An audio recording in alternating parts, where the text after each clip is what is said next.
There is an attempt in our society to postpone the elections that are supposed to be held in February by Banchal or NID. It has a political aspect and an intellectual aspect. Today I will talk about the intellectual aspect. We have enough reason to think that Mr. Farhad Mazar is involved in this effort. And he actually speaks without any anger. We will certainly appreciate him in this regard. We have talked more or less about the political aspect. Two political parties, or we can say three, Jamaat-e-Islami, NCP and Islami Andolan, apparently say that they want elections. But if they bring all these demands and add such things to the election, as an explanation, as an analysis, we may think that they want to obstruct the election. They want to postpone the election. There is another side as well. I also said that it is possible. They are saying this. They want some kind of political understanding, election understanding. With the party that is perceived to come to power, the BNP, or at least there is a possibility that they will postpone the election. Because the further this election goes, the more they benefit. Because they have a serious influence on this government in various areas. So, from being in defect power, when the election is held, there will be a single influence of BNP. They are not going to like that. This can also be an argument. Anyway, that is today's discussion. Today, from an intellectual point of view, I want to talk about what Mr. Farhad Mazar is doing in the field. He has started talking against the election again. We have seen it many times. I have talked about him before. Once the election is held, the looting mafia will come to power. This election is being held to give power to those looting mafia. He is talking about all this. He is now saying that there is no environment for the election. The government has not been able to establish a political party, so there is no environment. He is saying that the bureaucrats will hold the election. But I want to emphasize another point. That is, he is very clearly saying on Facebook that elections under an illegal government are illegal. Before that, I was saying that for a long time there was a discussion in our society that we would do this through elections. If I were to say it openly, it was mainly the left parties who did it. They used to call both parties disaster and danger. If you vote for disaster, you will face danger. So what do we gain? Is it necessary to bring the so-called looting parties to power by alternating? We have heard this talk from the left for a long time. Today is not the place for that discussion, but this tendency to belittle elections is very wrong. Even on paper, if such people with money and illegal money want to hold elections, free, fair and impartial acceptable elections. If one happens after another, a country changes. This is a very strong argument and this is only theoretically. It is propaganda and there is empirical evidence. This has happened in different countries of the world. Therefore, those who say these things have a kind of ulterior motive. We need to understand this. We need to understand it in the true sense. And I am not supporting those things in the elections. But what is the way to remove them? Mr. Farhad Mazar, I want to talk about what he is saying. Why is he calling this government illegal? He is not today, not today. He was actually saying these things before. He wanted to call it a revolution and to create a revolutionary government from the beginning. The revolutionary government would annul the constitution. They would run the country by giving orders to the constitution, or they could keep some parts of the constitution. I remember what he said. Then there would be a constituent assembly. A new constitution would be written. Then there would be an election under it. And according to his explanation, perhaps that would prevent the looting mafia from holding elections in Bangladesh. Everything would go on very smoothly. In fact, in this Facebook post and in his Facebook status, he actually said that through elections, the process of transferring power back to the looters and mafia class, including the SLM, is being ensured. He is talking like this. He said that the people have made a mass uprising that gives them the constructive power and they will do all these things. But incredibly, he has said it before and is saying it again. He is saying it like this. I want to read the place a little. Counter-revolution against the mass uprising. It is said that the activity started immediately after August 5th. On August 8th, an advisory government supported by the army was formed with an oath to protect Sheikh Hasina's fascist constitution and the entire fascist system she had built. That is, a constitutional counter-revolution was carried out against the mass uprising on the 8th. I mean, he is now saying mass uprising. He used to say revolution when he said mass uprising, but he is saying constitutional. I am saying counter-revolution here. Revolution means counter-revolution means there was a revolution. Anyway, I'm not going into that conversation now. I have made a detailed video why what happened in our country was not a revolution. Then he says that geopolitical intervention also becomes clear. On August 18, 2024, Jeffrey Sachs said that in fact, Bangladesh only changed its government due to the intervention of the United States. So there is another government supported by the US within the military-backed advisory government. Here he is adding that Asif Nazrul said that there is a government within every government. It is called the kitchen cabinet, etc., etc. By saying kitchen cabinet, it means that it is a government supported by America. I find it very unfortunate that Mr. Farid Mazar is interpreting Asif Nazrul as saying this. Asif Nazrul said it generally because there is a government within the government. Which public intellectual was having this conversation at that time? As far as I can remember, he probably said it in response to something that Mr. Debapriya Barta said. Geofrix's statement that the regime change due to American intervention took place means that he was in Bangladesh. He was there at that time.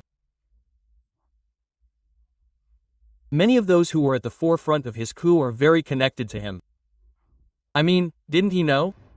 We respect Joss for America's intervention in Bangladesh, but I will say that he spoke completely wrongly without knowing about Bangladesh. While he opposes the American establishment in many cases, he cannot give a very neutral narrative or explanation in many cases. I will add to this, at about the same time, then we will understand, America has changed the regime here. Whose statement is this? Many of us know Brahma Kalani. I have said many times, Brahma Kalani has written a similar column. This gentleman from India has some global or international traction, writes in important places. As a geopolitical analyst, he is a serious Indian and to specific BJP propaganda spread by people after listening to him. So, the regime change in Bangladesh has happened due to American intervention. It is basically India. More specifically, if I say, the BJP's narrative, it is sex that did the job for him, I will not say that. This is the cycle of events. So, I want to say very clearly that those who say that this is a regime change due to American intervention in Bangladesh are basically subscribing to the Indian narrative, even though Farid Mochar has made it clear.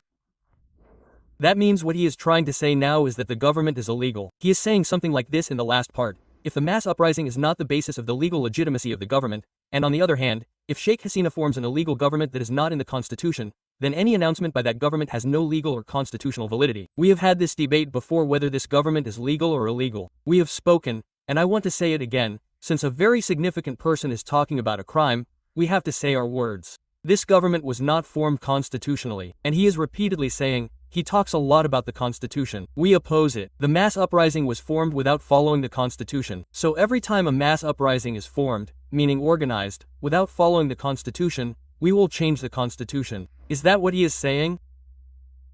We brought down Ershad by holding an anti-Ershad movement in 1990. And after bringing down Ershad, we incredibly made a Chief Justice the Vice President.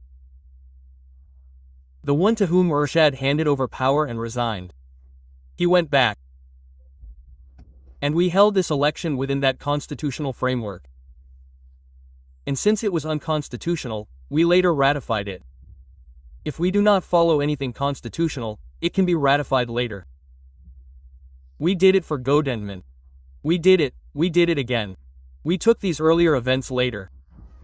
We even have a history of making massive changes by amending the Constitution. We changed the structure of the entire country through the 12th Amendment. It was a presidential system. We made it a parliamentary system. We introduced an unimaginable radical concept like a caretaker government through the 13th Amendment. They cannot do this, and I repeat, if in some cases we did not follow the Constitution properly before, we will be able to do it later due to the state of emergency. Although this government of ours sent a reference to the Supreme Court's Appellate Division under Article 106 of the Constitution, and from there the Appellate Division responded to their reference as a legitimate government.